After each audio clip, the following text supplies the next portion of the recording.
কথা বলেও অনেক বিপদ ডেকে আনে মানুষ। ব্যাঙ কখন ধরা পড়ে? যখন সে গ্যাঙ্গর গ্যাঙ্গর করে, সাপ তখন খায় ওকে। তো একবার দাঁত আর জিভের মধ্যে ঝগড়া লাগে, কার কার মধ্যে ঝগড়া লাগে? তো দাঁত কটা আছে মানুষের, প্রাপ্তবয়স্কদের? কটা? 32টা।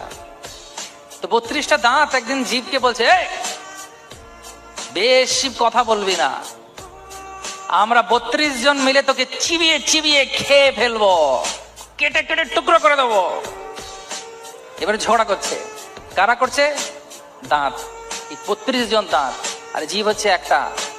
তখন জীব বলছে, আমার সঙ্গে যুদ্ধ করবি না, আমি এমন কথা বলে দেবো যে 32 কে 32 বাইরে চলে যাবে। তো এটা হচ্ছে জীবের শক্তি। জীব হচ্ছে এমন একটি বস্তু যা আমাদের শরীরের মধ্যে